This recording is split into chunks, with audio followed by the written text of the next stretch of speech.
iyo umuntu atarabona Imana aba ari umwere. Iyo utarabona Imana ubu uri umwere, ubu ukiranuka. Baza bavuga bakoze ibyaha ukumva wowe ntubamo. Bavuga abantu bose babanebwe bataza basenga ukumva wowe uzi usenga. Bavuga abantu bose ukumva wowe nyine uri sawa gusa. Uri sawa. Umunsi wabonye Imana, my friend, uzubona abantu bose ari abere, wowe gusa ari wowe utera. Yesaya yabaye muhanuzi. Arahanura. Bukeye umunsi umwe abona Imana. Ngo abona Imana, yego no baruvuga. Ngo abona Imana Yesaya. Bibiri ivuga ngo mu mwaka Uziya yapfuyemo, njewe Yesaya nabonye umwami Imana. Dore ibintu byabayeho. Ijambo rya mbere yamaze kubona Imana, avuza indu, aravuga ngo mbonye ishano njewe umunyaminwa wanduye. Kandi yarasanzwe hanura. Njewe umunyaminwa yanduye mbonye ishano. Ikintu kiza kikwereka umuntu utarabona Imana azaba we akumva ari we gusa ushoboye, akumva gusa ari we mwiza. N'abavuga batumwe batarabona Imana uzobabona iyo babwiriza abantu bose bari mu materaniro, baba abanyaruzaha, baba abanyabwenge buke, baba badashoboye, baba bananiranye. Abwiriza nk'ubwiriza ibinani, ntabwo abwirizanya urukundo rwa Kristo, ineza y'umwami wacu Yesu, neza y'ubwami tayo kubera itarayibona. Iyo bwiriza neza atarayibona, abwiriza akaga k'ibyaha kuko niko kari mu mutima we. Ngavuga umugambo wamanutse, umugabo agarutse muri wowe ndamutibura hano wenyine. Impana mvuga none amagambo yashize. Hello, tubaikaze mu kiganiro cyacu nk'ibisanzwe kuri Leadership Importance. Dusanzwe tubaha ibiganiro bigiye bitandukana nk'uko twabibabwiye. Dufite abatumirwa bacu babiri, umwe musanzwe mumubona, undi araza kwivuga kugira ngo twinjire muri topic yacu y'uno munsi. Abatarakora subscribe bayikore kugira ngo ibiganiro bibagereho ku gihe, babone n'ibiganiro bifuza. Kandi n'umuntu uzagira ikiganiro ashaka ko twamugezaho cyangwa umuntu yifuza ko twamugereraho azatwandikire muri commentaire, tuzabikora. Reka batangire bibwirana cyangwa se bivuga amazina yabo dutangira. Mushumba natange. Sehaje. Niyo protocol. Nitwa Usoga Socrate Yohana. Nitwa Ngenganyi Joseph. Kera murivuze cyangwa se hari ukuntu umuntu azayivuga cyangwa inti muri abanyamurenge, mwivuge kinyamurenge abantu babamenye neza. Ntabwo turi murenge, turi kuri media. Aye ariko uri kuri media y'abanyamurenge.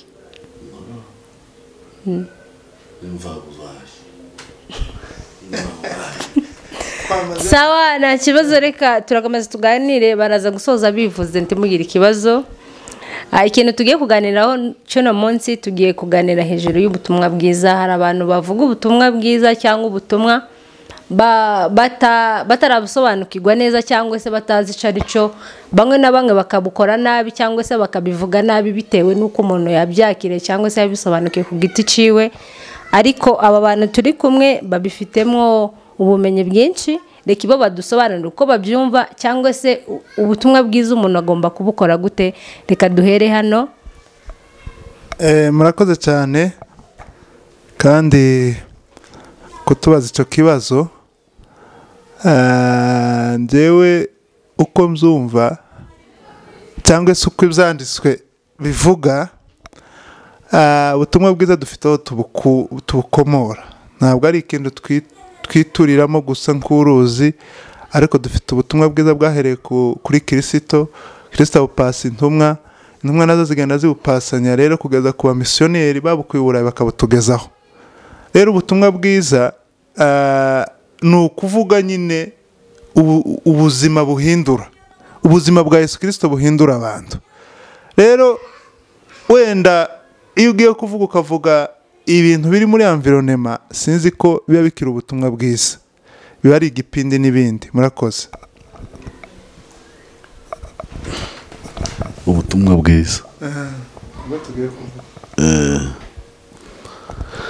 ubutumwa bwiza ni isomo ryagutse. Isomo muri Bibiliya ari ubutumwa bune.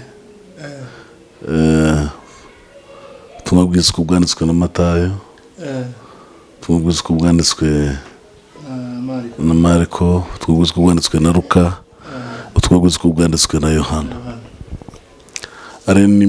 Arimo amakuru y'ibanze y'ubutumwa bwiza. Hanyuma iyo tuvuga ubutumwa bwiza byerekane ko hari ubundi butumwa butari bwiza. Yego.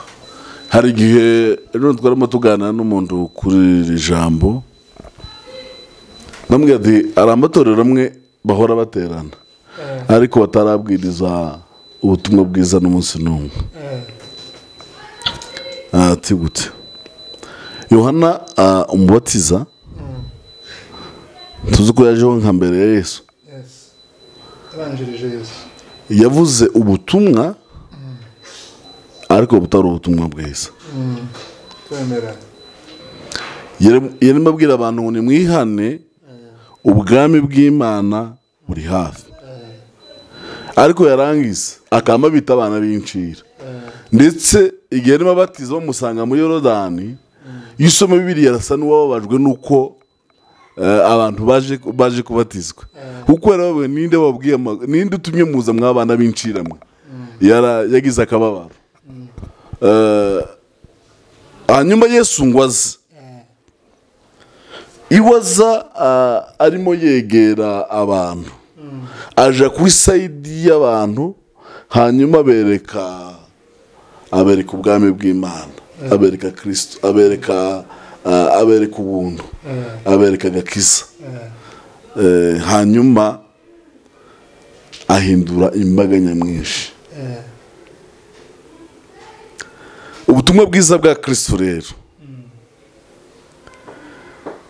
ni isomo rinini ryagutse rikomeye dushobora kuganira tukazaja kuri soza tumaze guhindura imbaga nyamwinshi. Hari abavuga ubutumwa benshi bagize imyaka ku gatuti bakomeye ariko batarabwiriza ubutumwa bwiza.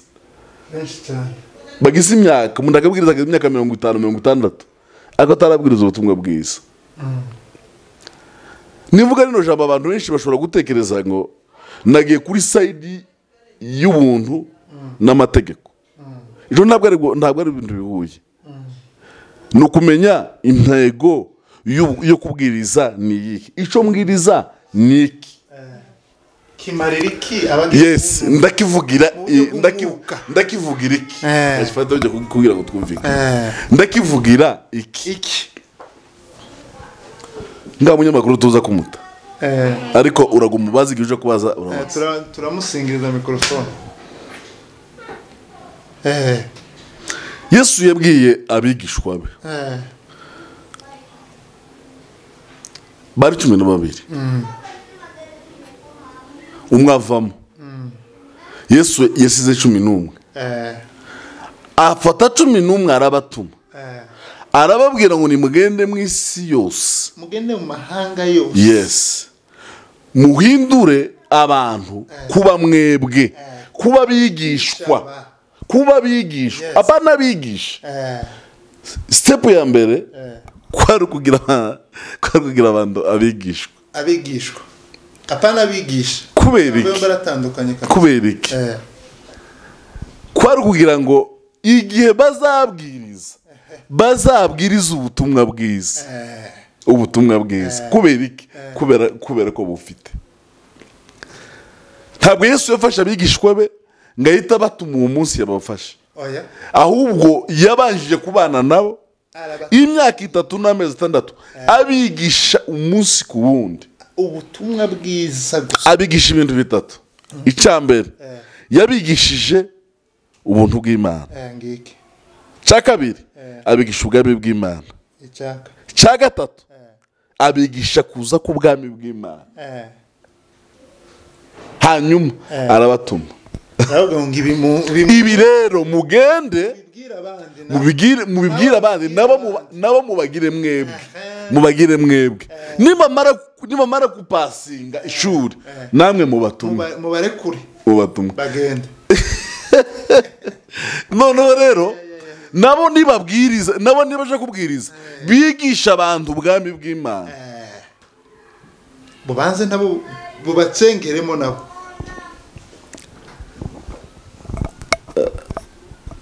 ikintu ngize iminsi ngitekerezaho ugize nk'ikiniga ndakubona ngize iminsi ntekereza kuri ibi bintu hejuru y'ubutumwa bwiza mbogamizi nka zingahe mu kumva ubutumwa abavuga ubutumwa bose uko bangana babaye abacamanza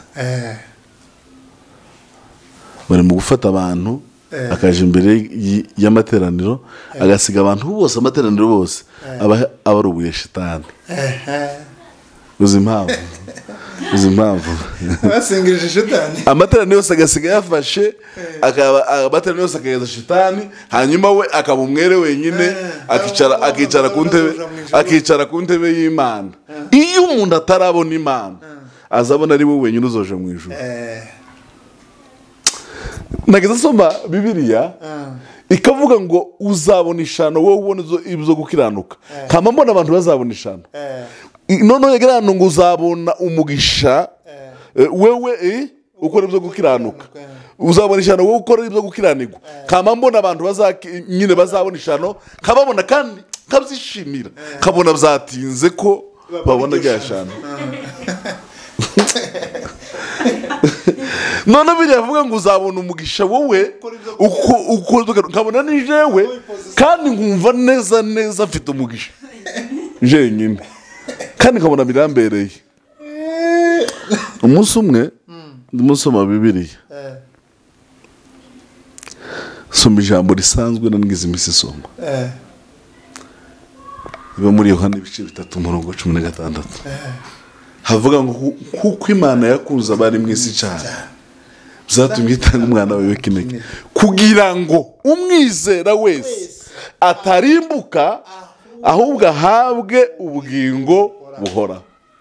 Noneho ndisomye sinatekereje kumwizera no kubona ubugingo tekereza urukundo Kristo yadukunze Imana yakunze abari mu isi kugeza ubwo ifata umwana hanyuma kumwita umwana wumvira ijambo nivuga Imana yakoresheje kugira ngo tuyumve ariko niyo yambaye kamero ni Imana mu Mana yiyemeye kwambara umubiri ngo izibane natwe numva ubuzima bwaje buri mu kaga hajya hageza bavuga ngo uzabona ishano wo gukora ibyo gukiranirwa barya abantu bose bababere njewe abari njewe uhawe noneho mbona ndaye ndibubone ryashano noneho bajya bose mbona abantu bose nibo bakiranuka ubona abandi hariramo mbere ko tuje kwijama ubutumwa bwiza hariramo nshaka kutugarukaho waruvuze ngo umuntu aravuze ngo nzoja mu ijuru jenyine iyo umuntu atarabona Imana aba ari umwere iyo utarabona Imana ubu uri umwere ubukiranuka baza bavuga bakoze ibyaha ukumva wowe ntubamo bavuga abantu bose babanebwe bataza basenga ukumva wowe uzusenga bavuga abantu bose ukumva wowe nyine uri sawa gusa uri sawa umunsi wabonye Imana my friend uzubona abantu bose ari abere wowe gusa ari wowe utera. Yesaya yabaye muhanuzi arahanura bukeye umunsi umwe abona Imana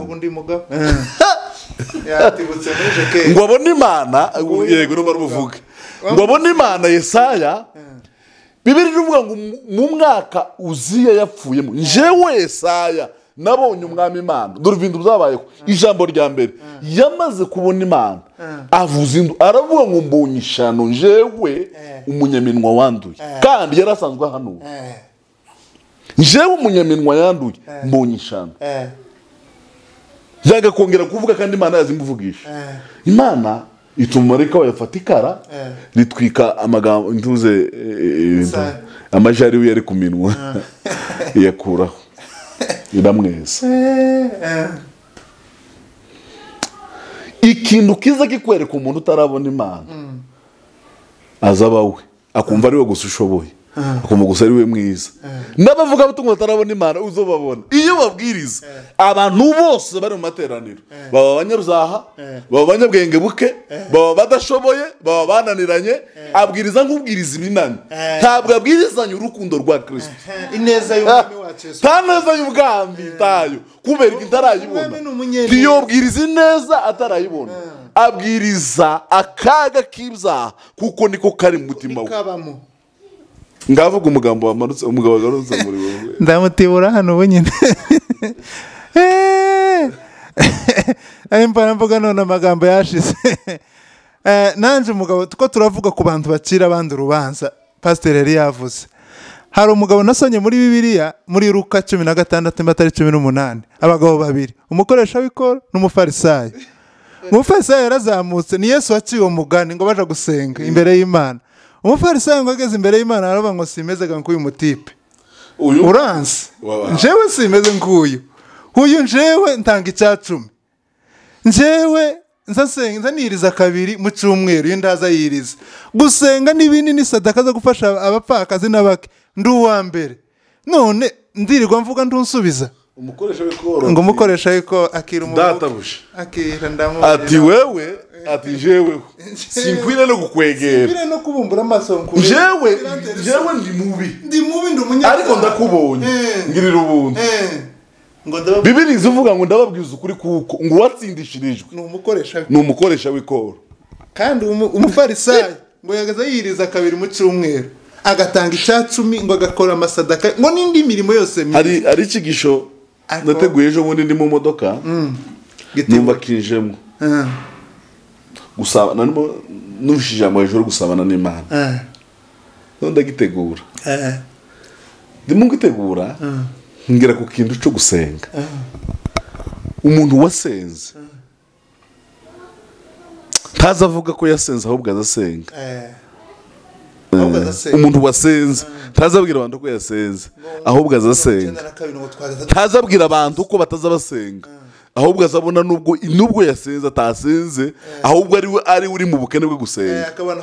Ariko umuntu utarasenga iyo azasenga rimwe agacira abantu bose imanza akumva abantu bose batariho, ariko ikiza gicisha umuntu bugufi kamere igashira, umuntu agarika ko umusitari no gusenga. Nta kintu kiza gituma umuntu ataba umusitari muri Kristo, nta kintu kiza gituma umuntu abwiriza aciye bugufi no gusenga konyine gusa. Imirongo muri Bibiliya kubera iyo umuntu atasenze izimutera orgueil, ngo Pawulo yaraye hano ngarara hano bivuze iki? Ntabwo Pawulo ko bavukana ngo Pawulo kuntu umuvuze ngo wogira ni muri umuna wawe. Yes. Igikenewe si ukuvuga imirongo ya Pawulo ahubwo ni ukugira imirongo yo gusobanukirwa Kristo. Niya mirongo ya Pawulo yaguhinduye ukumva ko neza Kristo yakugezemo. Ubutumwa bwiza rero ni ubwamamaza Kristo, ni ukwegera abanyantege nke ngo bagire abanyembaraga. Nyumve neza bwa butumwa bwo gufata abantu bafite agahinda ko babuze amahoro muri bo, hanyuma noneho ukababwira kuko nyuma y'aya mahoro bagiye, nyuma yo kubura amahoro noneho bagiye gusha, none urataha imitima yabishe. Kubera iyo mpamvu y'ubwo butumwa niyo mpamvu dufite abantu bakijwe kugira ngo bazaje mu ijuru ntibagashe, kandi abantu bose bakijwe ngo bazaje mu ijuru ntibagashe, n'ijuru ntibazaribona. Kubera iki batazabona ijuru? Akirubaze neza. Kubera iki batazabona ijuru kandi bakijijwe bita ko bakijijwe? Tangira nomera nande. Agakiza abantu badasambana sibo bazaje mu ijuru. Hazaje mu ijuru abadasambana babirekeshejwe no kwizera umwami Yesu. Sinzwe nyumvise neza. Abadakora ibyaha nari sanzwe nkumva. Abadakora ibyaha sibo bazaja mu ijuru. Hazaja mu ijuru abarekeshejwe ibyaha nico bakiriye mu buzima bwabo. Sinzwe nyumvise neza. Imfura z'abanyamurenge zitigeze ziba unyumve neza zitasambanye zitangiza abagore ba gatatu unyumve neza zidafite intambara zigiye zigize bafasha abapfakazi yes unyumve neza nta ijuru bafite ijuru si ukudakora ibyaha ijuru ni ukwizera umwami Yesu Kristo hanyuma ukareka gukora ibyaha kubera wa wundi wizeye Bibiliya ivuga ngo hari inkone unyumve neza hari inkone muri Matayo somera reka dusome muri Matayo dusome Matayo 19:12 haravuga ngo kuko hariho ibiremba byavutse bityo mu nda za ba nyina hariho n'inkone zakonwe n'abantu hariho n'inkone zikona ubwazo kuba ubwami bwo mu ijuru ubasha kubyemera byemera hari umuntu udakora ibyaha kubera ko kamereye idafite ryarari ry'ibyaha kunyumvise neza hari umuntu uvuga ngo nje ibi ngibi ngo hari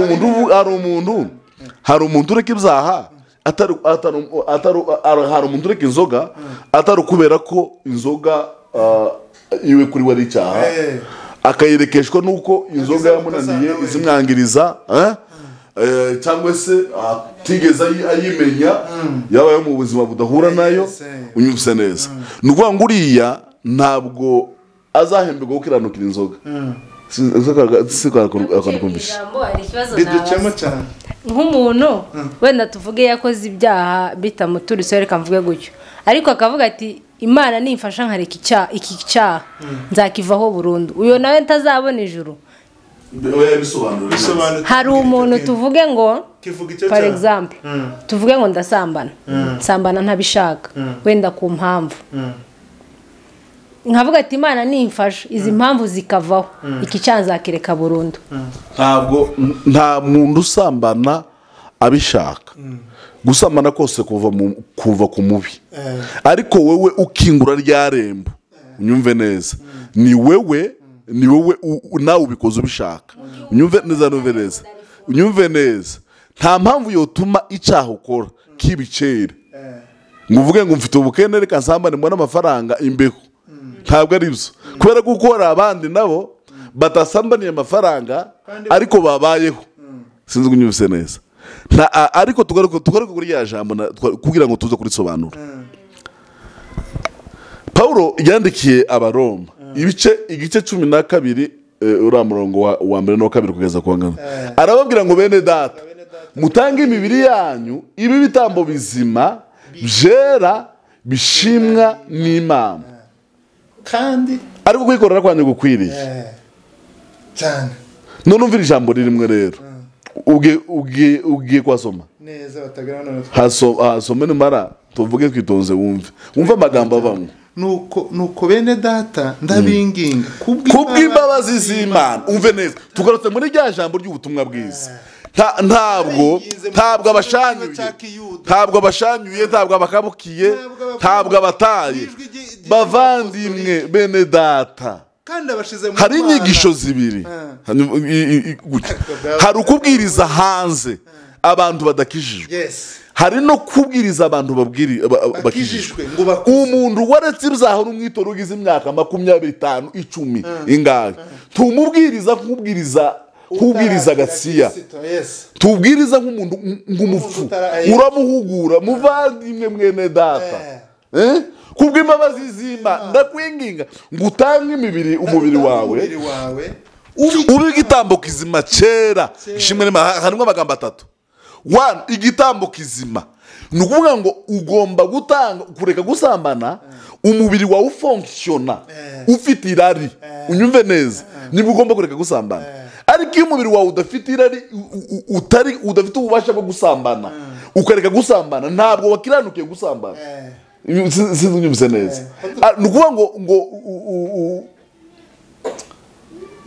niyo mpamvu biravuze ngo hariho abavutse ari ibiremba hari ababaye inkone bakunwe n'abantu nuvuga ngo bageza bagira abaja je nk'abara barabami kugira ngo bafata abami babo bagira abantu babakoresha bakabanza bakamukona bakica ubugabo bwe kugira ngo ejo atazagirira ari Kadafi yarakigira abantu b'inkone badashobora kugira amaranga badashobora kugirira abagore irari n'abagore badashobora kugirira abagabo irari noneho rero aravuga ngo ibyo sibyo noneho rero hariho abayabaye inkone ku bwami bw'Imana baretse gukora ibyo babitewe n'ubwami bw'Imana baretse irari ry'umubiri kandi yifuza ku bwami bw'Imana ariko ibyo bibanzezwa nuko wakiriye Kristo ukabona kumuha ubwo bugingo bwawe. Naringiye gusubiraho waruvuze. Risubireho cyane. Muheza risubiremo. Kwigisha abantu bakijijwe no kwigisha abantu batakijijwe biratandukanye. Yes. Ariko ubusanga hari video imwe nabonye ari umupasiteri mu Rwanda. Nyine yigishaga barakijijwe nkuko barasenga bamaze igihe bari mu matorero basenga baterana. Akaba aravuga ngo mwabarozi mwe ngo mwamba mwe z'uburozi mwambwa mwe z'abarozi ngo mwagiye mugakizwa.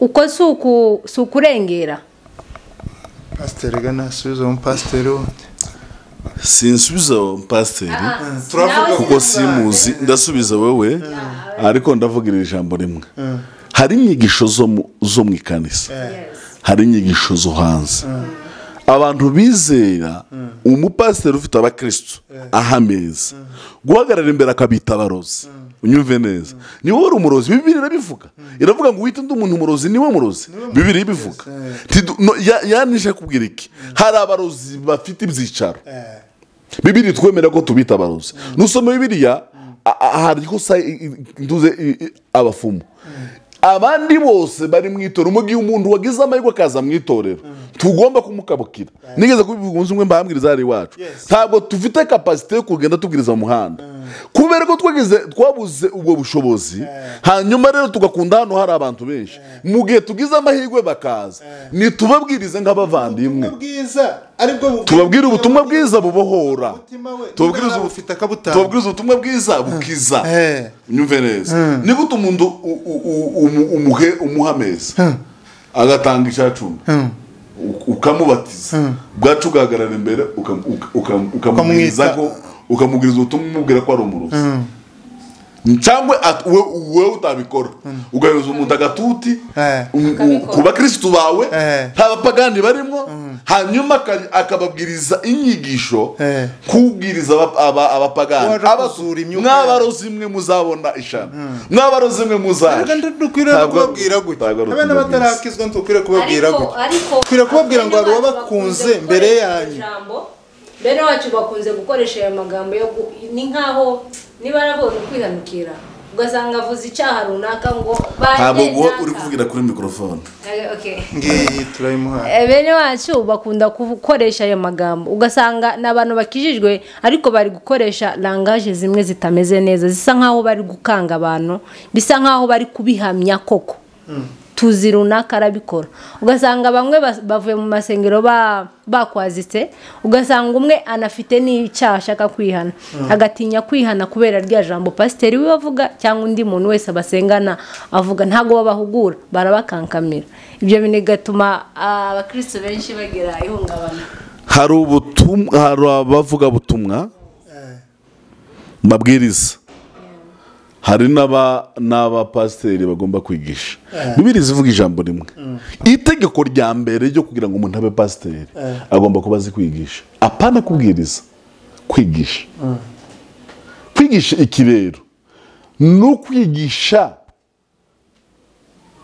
umuco w'ubwami bw'Imana tuzi kugira Amerika zije kuvajana abantu hanze bakabigisha umuco nukugira ngo bagire imitekerereze ya Amerika bari muri Afrika nibagereriye ntibakagora abantu bamenye ngo abazungu uzohura nabo bambaye akantu kagera hangaha bambaye akantu kagasengeri ni mucuya tugakwazika twigeze kuja ahantu muri Bakongo tuni Bakongo ahantu bitwa Chamfumu hari hafi ya Zabanana none twagiye muri Soroti kugira guteranirayo mu ngumwe twari kumwe abantu abakristo barinjira yamongo ngo bamayinja barinjira ko mashitani bamayinja tekereza ko ubu nyine atuvuga rya jambo kuko ico yanengaga aba bantu kugeza ubu nyine abakristo bose tubana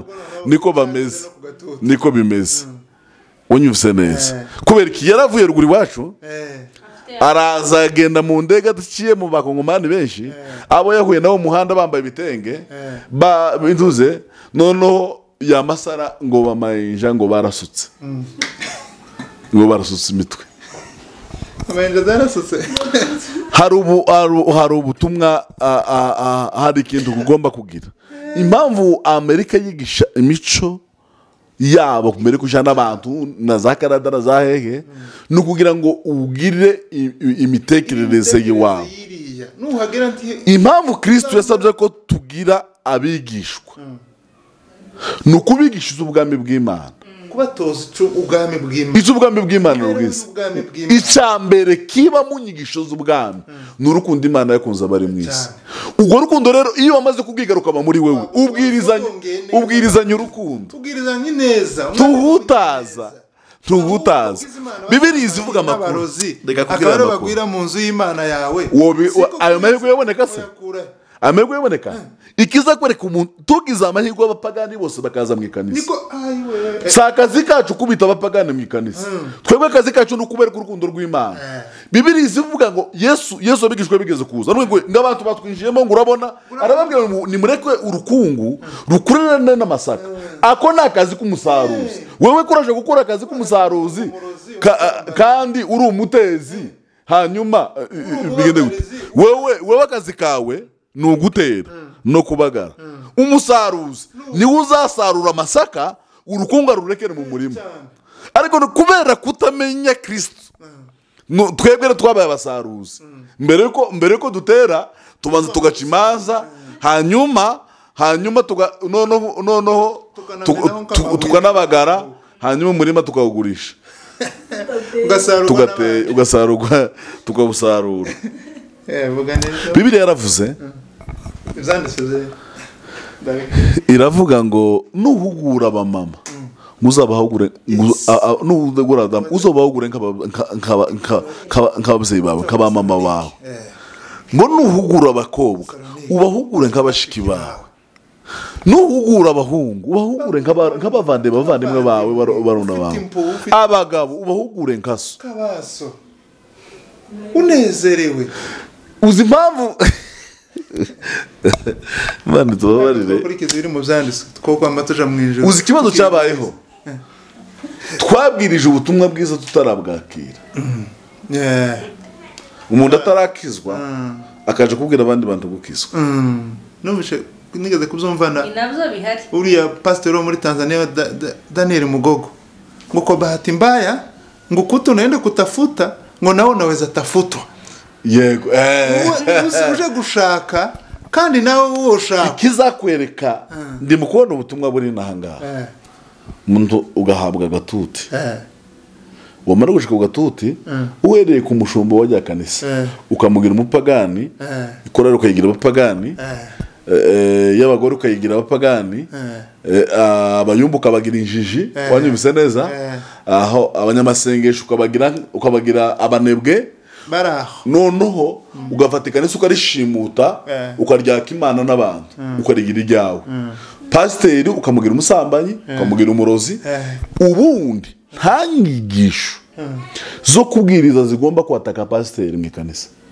cyane cyo ni kimwe cya kabiri nta nyigisho zigomba kwataka abakristo mu ikanisa abakristo natwe dukeneye kwatakwa ndakubwira impamvu Bibiliya bakubwira ijambo rimwe nkunda kuvugira ijambo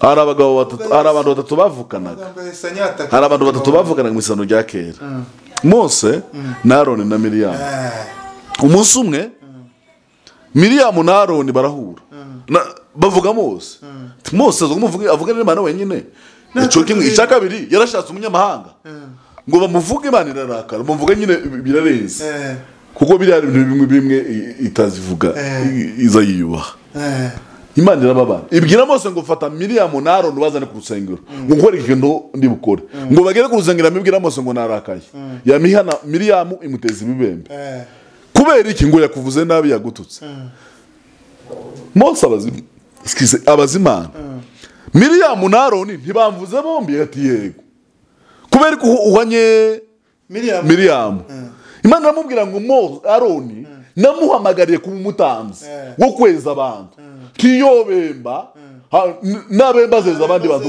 azeza nde kandi yabembye ibyo gukiranirwa kwa Aroni umutamzi nagize umutamzi jewe tuzoza tudiringana wiriya hirya ariko ndazobemba imbere yawe wende bisa neza umuntu imana yahamagaye ikamuheza abakristo magana uwagaza imbere ye kuramutunga urutoke ngo pasiteri ngo abapasiteri b'iki gihe ngo abashumba ngo abarevera ngo nuko utamenya imana nuko utagira ubwenge usibye no kumenya agakiza nta bwenge burimo umuntu aguhaye agatuti uramututse nuko utamenya imana usibye no kutamenya imana no kutamenya leadership uzantumire ubutaha tuzigisha abantu leadership kuko leadership yes uyu munsi wantumiye noneho butaha nanje gusa nzotindaho ariko tuvuga hejuru leadership ubundi nta muntu ugomba gusaba ivuga butumwa mu ikanisa mbere wacu uzubona aba bose uzubona ku mafishe 30-40 akurikirana nabaza basaba umuntu azasaba ku wa mbere ku wa kabiri mu mbezi ubutumwa ku wa gatatu ku wa kane yaje kubwiriza akabwiriza ubutumwa bwiza akavuga ubutumwa bwiza leadership ikivuga rero mbere niba ngiye kuja kubwiriza muri Foursquare katuvuga ko ari yije ngomba kumenya ngo leadership ya Foursquare nikivuga nikiyemera ubundi niba Foursquare tumye umuntu kuva muri Kenya igomba kubanza kumwohereza na stati yabo twemera ibi Imana data Imana umwana Imana umwuka wera ibyo utangazwa mbere rikakwajamo twemera ko Yesu Kristo azagaruka bakaguheza ABCD apana kuguhabwa gatutu ngo ufate leadership yawe utazi cyangwa uzi ngo uzana ariyo uyoboza ikanisa wikubite mu bakristo niyo mpamvu amakanisa yacu nigeze kuja kubwiriza amakanisa nimwe hano kuri no musozi ngo ngere nsanga duhuye n'abagabo tumwe babiri umwe aravuga ngo iwe ngafite inyigisho z'ubuntu ngo zibuza abantu gutanga icya 10 n'amaturo arabibusa jewe nanje sije bari bambaye sije kubwiriza hejuru y'amaturo n'icya 10 kubitanga none tuvuze neza ngo mare gutambuka imbere mbaza abakristo mbaza abashumba ndabwiriza iki kandi wacama aba bakristo baratahana iki mukombugire rero kimwe mwemera niba muba abanyabuntu butemera amaturo nuko unyumve neza butemera amaturo n'icya 10 mugende mufitiye doctrine mugende mujiriye unyumve sinzi unyumve neza ko turakumva kandi niba mwemera ubuntu bukiza bwemera ko twanatanga n'amaturo nanone mubyemera ariko abakristo ntibakaza batanga uyu munsi ngejo babuzwe uyu munsi nimukenera ifaranga mutumira umuntu uza kuzibakuramwo nimuzibona mubwira undi muntu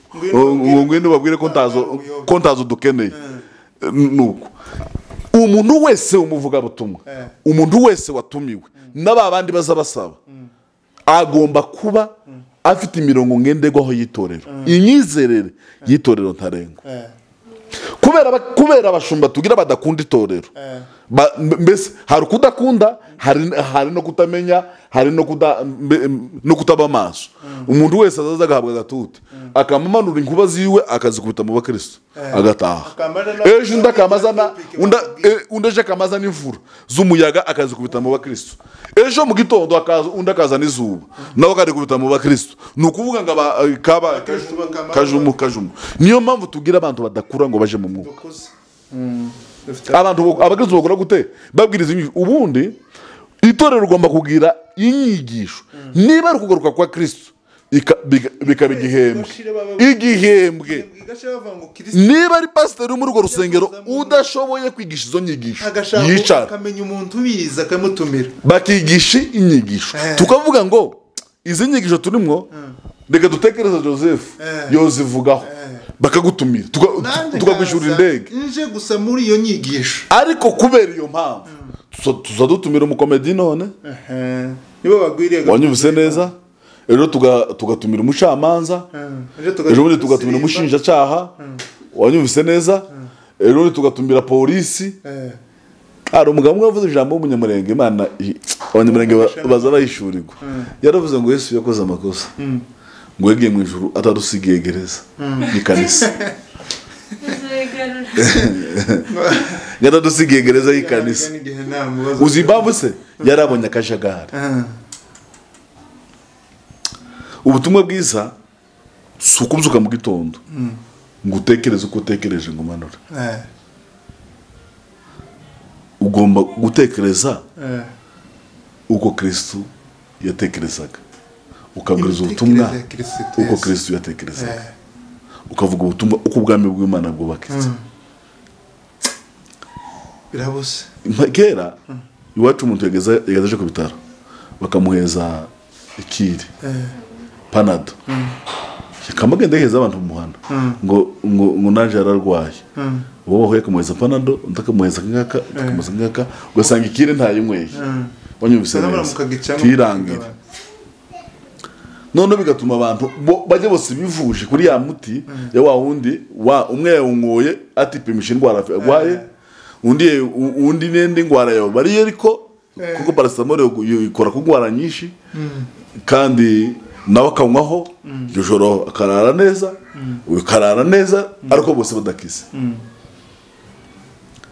noneho dufite ikibazo cy'abantu batigeze bakura nigeze kuvuga iryo jambo kubera iyo mpamvu dufite abantu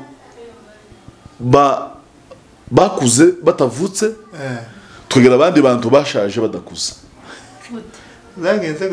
dufite abantu bavutse badakuze bakuze batavutse hanyuma tukagira abandi bashaje badakuze kubera iki dufite abantu bakirijwe mu gitaramo cya senti kandi senti igira igitaramo cyo mu marangamutima abantu bose bataramiye hirya ya senti nibo bagomba kuza gutarama imbere ya senti bakanezerwa ariko bajya abantu bose batabanje kugira ikindi gitaramo hirya unyumvise neza ntibagomba kuza imbere ya senti ngo banezerwe ikimbere ya senti ni uguserebura barya basenze hirya barya bakiranutse hirya barya babwirije hirya barya babwirijwe hirya hanyuma bakabona kuza imbere ya senti tukazamura amarangamutima yera wanyumvise neza aho nizo tugomba niko tugomba kugenda tukaza kuzamura amarangamutima yera ariko kubera ku abantu kutamenya amakuru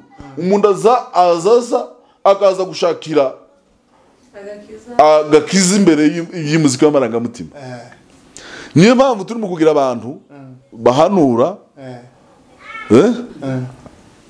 ariko umuntu yamuhamagara ati yewe ngwino umfashe mfite akaga natewe wanyumvise neza kubera ko muri we nta rukundo rw'Imana ruri murimo akumva ko kujya hamagara wabaye umusitari akaguha apoyitimenti 70, 30, 50 bikarangira atagusengera gusaba ni feza bimeze neza hano mu Gisirimba abantu bose bo kwerekwa kandi bose bohanura ariko bose ntibokizwa kuko marangamutima ibintu byose birazamuka tibora bakizwa kuko kwizera kuzanwa no kumva ubutumwa bwiza kandi kukazana no kumenya twari mw'inyabire ufite ijambo naringize abansobanura ko kwizera rero narimvuze ngo gukizwa kwizera niko gukizwa kwizera Kristo gukizwa ni ukumenya ko Kristo ari aho yagukuye gukizwa naho Kristo yagukuye utari kwikiza ari we mujinya w'Imana ni ukwizera ngo kuzanwa no kumva wamara kumva ukamenya wamara kumenya ukabyizera wamara kubyizera ukabyatura ukabona kubatizwa mu Gisirimba ibyo ntiwokumva ntiwonamenya ntiwona n'umwanya wo kwatura. Urakoze cyane uvuze ku ijambo nari ngiye kubabaza mwembi hejuru yo kubatizwa. Kubatizwa abantu benshi buri umuntu akuza ukwe. Hari umuntu uvuga ngo bamwe babatizwa kubera imyaka yageze yo kubatizwa, abandi bakabatizwa kubera babishaka, abandi bakabatizwa kubera ababyeyi babo. Shaka kumenya kubatizwa kwiza cyangwa kwera ni ukuhe? ntangire pasite. Iri jambo kubatizwa mu by'ukuri muri Bibiliya umuntu wese wasomye ibyanditswe byera harimwo imibatizo n'itanu muri Bibiliya. Hari umubatizo wa Mose ariwo baca mu nyanja, iriya nyanja itukura, buriya barabatijwe n'iki gitabo cy'Abagalatiya kivuga. Hakaba umubatizo wa Yohana pasiteri yavuze, umubatizo ntiwakuragaho ibyaha. Abantu ndakunda kubibona niba baza bagira ngo none ukuragaho ibyaha. Umubatizo wa Yohana ntiwigeze ukuraho ibyaha, wari uwo gusa gutegura abantu kugira ngo bageze kuri Kristo aze kubakuraho ibyaha. Ni nayo mpamvu amaze kubatiza Kristo yahise avuga ngo uyu Masiya ukuraho ibyaha by'abari mu isi. Tigeze avuga ngo umubatizo wanje kurakuraho ibyaha.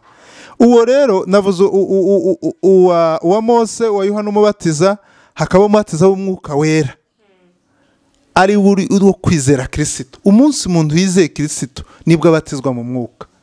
Ntabwo umubatizo ari uko uja mu mazi menshi. Kubatizwa k'umwuka wera ari ku munsi wageze wizeye Kristo.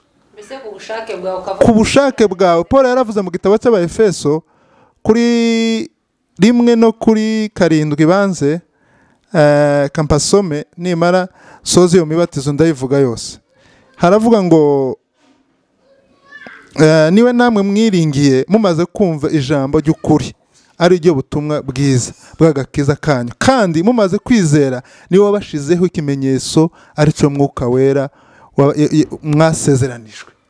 Iyo umuntu amaze kwizera kabwiriza ubutumwa bwiza ku muntu wese utarakizwa akizera, ubu nibwo ababatijwe mu mwuka. Hakaba umubatizo w'amazi uri mu gitabo, ndayifite iyo topic ari ahantu uzayibwiriza y'imibatizo, uri mu gitabo cya Petero. Petero yaravuze ngo na n'ubu ngo ntabwo amazi ngo ari yabakuraho icyo, ahubwo ni ikimenyetso cy'umutima uticira urubanza ku byo bamaze kwizera. Ni ukuvuga ngo mbatizwa kubera iki? Mbatizwa kuko namenye icyo nizeye, nkaja mu mazi, nkaja gutangariza, nkababwira ngo noneho ndaronkize ku mugaragaro nizeye umwami wacu Yesu Kristo, nkaja mu mazi nkabihamya. Ariko ntabwo ari wo mubatizo wankuyeho ibyaha. Oya, amazi ntakuraho icyo ry'umubiri. Hakaba umubatizo wa nyuma wa gatanu wagenewe abanyabyaha, ariwo uzabatizwa muri ya nyanja y'umuriro. Uwo ni umubatizo w'abanyabyaha, si uw'abakristo. Umuntu wese utarizeye Kristo azabatizwa mu nyanja y'umuriro. Ni imibatizo itanu ihaba. Iyo bakubwiye rero ngo genje kubatizwa, genje kugira gute, hariya ni umubatizo, ni sembole nyine uba ukubise gusa, nta kindi umaze. Yohana ibice 3 umurongo wa 3 ndakunda Yohana aravuga ngo nukuri. Yesu arabasubiza ati nukuri ndababwira yuko umuntu utabyawe ubwa kabiri atabasha kubona ubwami bw'Imana. Born again nyumve neza, umuntu utazavuka ubwa kabiri. Tuzi hari ijambo amadini yishe ibintu. Iwacu bageze babatiza umuntu kubera ko afite ubukwe. Nta neza mbibona. Kubera ko afite ubukwe ntabwo tumushingira atarabatizwa. Noneho cyangwa se ngo umuntu yakuze kubatizwa, ngo kubatiza cyangwa yabomboye kuvuga ngo tumubabarire, ngo reka tumubatize. Yavuze imibatizo sinisubiramo, ndavuga gusa ahangaha. Biriya hari ibintu bibiri zishaka kugira ngo muzumve. Nukuri ndababwira yuko uyu ni Kristo. Uyu ni Yesu ariko bivugira wenyine. Ndababwira yuko speech ya Yesu Kristo. Umuntu ari mabwira Nikodemo, umuntu utazabyagwa ubwa kabiri atabasha kwinjira mu bwami bw'Imana. Nikodemo ngo yari yaje nijoro aramubaza. Yari umwigisha w'Abafarisayo ukomeye. Yari umwigisha ukomeye. Haramubaza ni gute umuntu yogira waje mu ijuru nijoro ga wenyine yigishe. Dukoresha ino kafu. Ikoresha.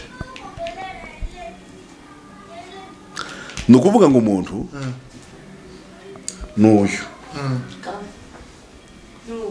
akandi kagaragaye. Nta kibazo turagatora mwanya murimo. Umuntu n'uyu. Uyu ni umuntu wa kamere. Uyu ni umuntu wa kamere. Uyu muntu wa kamere n'uburyo wabyawe na data na mama.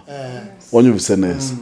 wanyumvise kuri kavukire kubuzagwa kwa mbere nabuzabona na data na mama. Bibiliya ivuga ngo abantu batabuzawe n'ubushobozi bw'abagore n'abagabo.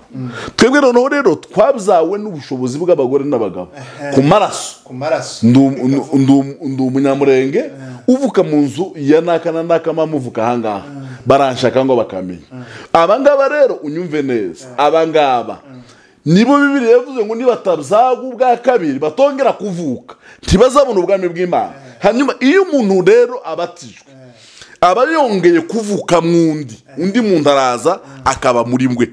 Uyu muntu w'imbere wagiyemo imbere niwe muntu ufite umurage w'ubwami bw'Imana. Uyu muntu w'inyuma uyu nta murage afite. Kuvuga kwa kabiri rero ntabwo ari amazi gusa. Amazi ni ikimenyetso cyo kubyemera. Ni kimwe na kwa kundi tuja gufata umugati wo mu isoko na ji yo mu isoko tukabiheza abakristo mu izina ry'umubiri wa Yesu. Seko twumvishe neza ko turakumva birenze.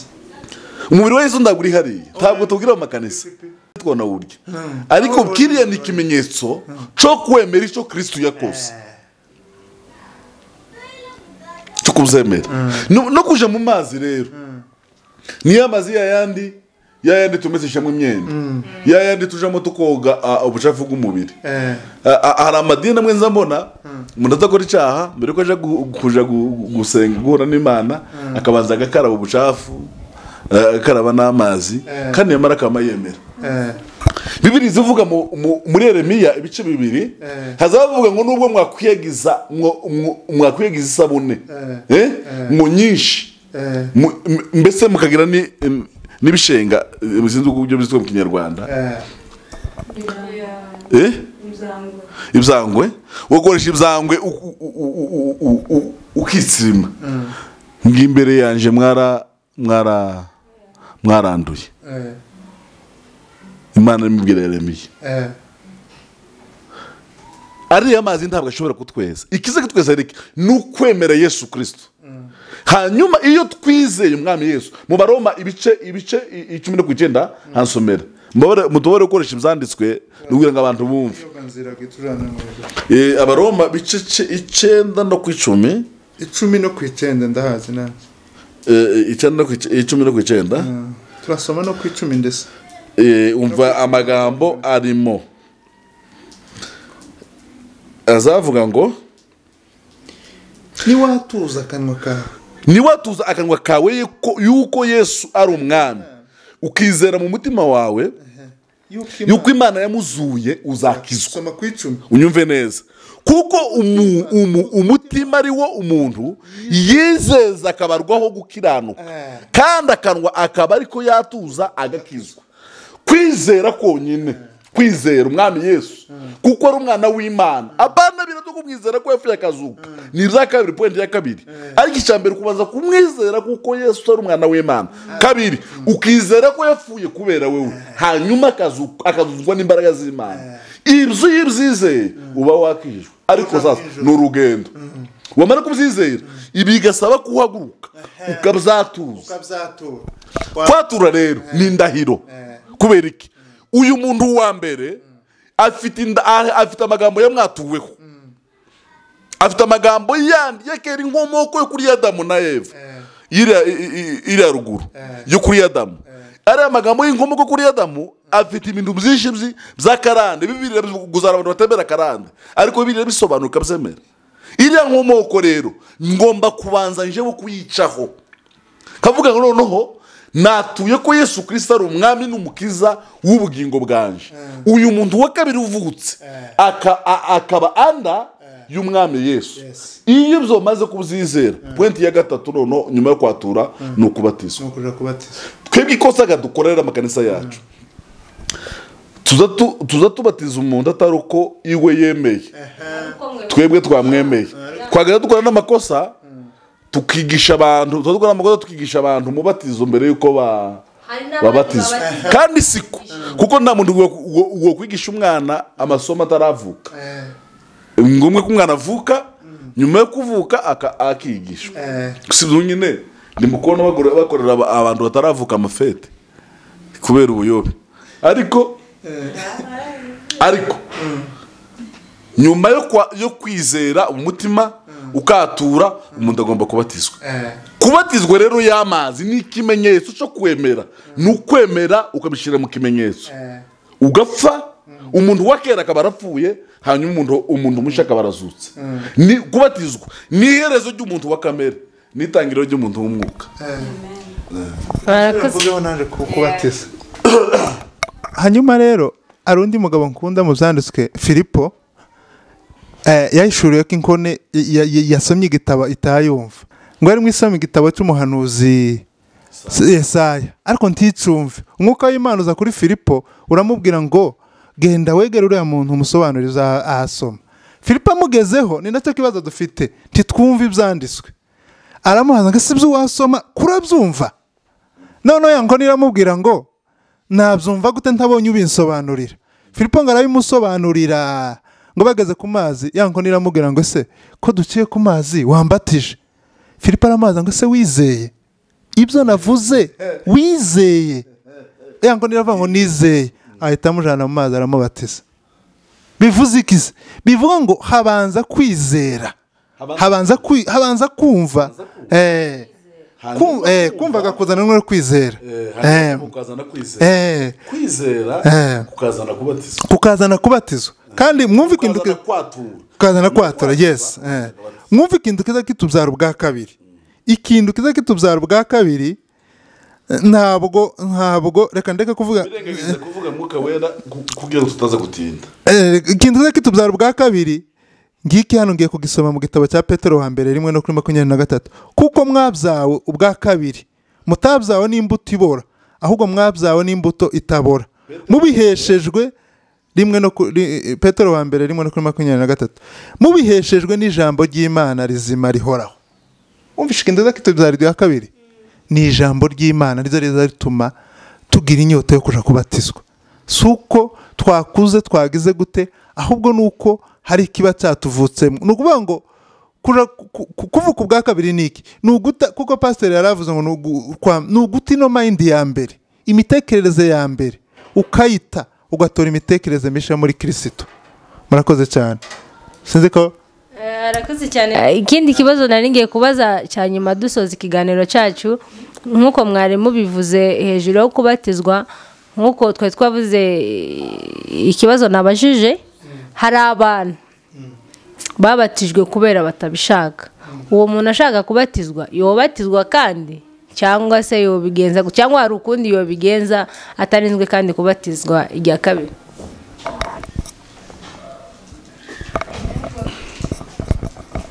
Kubatizwa hari abantu navuze ngo hari abantu nakumvise bataramenya icyo batirishwa. Nakumvise kongera bakabatizwa cyane kuko kubatizwa si umuhango. Wa mbere zakubatiza kuko kubatizwa si amazi. Abo barogeshejwe bagiye muri pisine. Kubatizwa ni ukwemera no kwizera, hanyuma ukabikoreshwa no kwemera ijambo ry'Imana no kwizera icyo Kristo avuze, icyo Kristo yategetse, hanyuma ukabatizwa. Unyumvise neza? Je numva bakongera kubatizwa. Nzabatizwa rwose n'abandi bose muri rusange, n'abandi bose nabonye ijambo nari nabuze riri mu gitabo cya Petero wa mbere 3:21. Haravuga ngo nuba amazi niyo akibakisa namwe mu buryo bw'igishushanyo cyo kubatizwa. Cyakora suko akuraho ico ryo ku mubiri, ahubwo ni isezerano ku Mana ry'umutima uticira urubanza, rikabakirisha kuzuka kwa Yesu Kristo. Tubisome twitonze. Petero wa mbere 3:21. Wa mbere ndabona iwasoma wa kabiri. Petero wa mbere 3:21. Hasome witonze utujije. Na nuba amazi niyo akibakiza namwe mu buryo bw'igishushanyo cyo kubatizwa. Icakora si uko akuraho ico ryo ku mubiri, ahubwo ni isezerano ku mana ry'umutima uticira urubanza, ribakirisha kuzuka kwa Yesu Kristo.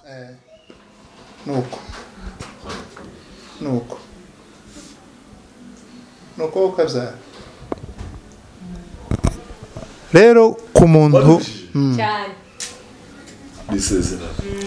isezerano ku mana, ariko si ntabwo akuraho ubucafu bw'umubiri. nimba rero wumva wowe iryo sezerano ugomba kurisezerana bitewe n'isezerano wari ugiye kugirira imbere y'amaso y'Imana, by'umutima uticira urubanza ku byo wizeye, ugenda usubire ubatizwe. cyangwa nimba umutima wawe wumva wizereye muri ayandi uyizereremo urugendo, oya wizerere muri ayandi. nimba wumva ku mutima wawe wo kwizerera mu ya mbere wabatijwe uyawizereremo. hari ukuntu niba nabo gidicanje, hari ukuntu umuntu aba yarabatijwe ariko ugasa nkaho uri gushidikanya utari uzi icyo ugiye gukora, ariko hakaba ugeze mu gihe buriya ntabwo ari wabatijwe, ni idini ryagurisha umubare wabo ry'abantu, ariko mu gihe nabitekerejeho mbese nicyo gihe nyacyo cyo kubatizwa. Barakoze cyane rero. Ubwo n'abandi ushobora kuba warasengeye ku pasiteri ari umupagani akayobereka neza ari umupagani, nyuma akaza gusobanukirwa icyo ari gukora. ubwo rero n'abandi bameze nk'abo tuvuze bazabikora uko babatizwe nk'uko babishaka, cyangwa se ari uko basobanukiwe. nk'uko bebe. Murakoze cyane kuduha umwanya wanyu, Imana ibahe umugisha. umunsi tuzabashaka kandi muzatwitabe, amatopiki ni menshi mwatuganirizaho, muzi ibintu byinshi mwabwira abantu kandi bikabafasha mu buzima bwa buri munsi cyangwa mu buzima bwa Gikristo, kugira ngo bakomeze urugendo rwabo rwo kuja mu ijuru. Rero naha tusoreje ikiganiro cyacu, abafana bacu murakoze natwe kudukurikira. Tuzabazanira indi topic kandi tuzabagarura kandi buri gihe cyose muzababona hano. Murakoze cyane. Amen.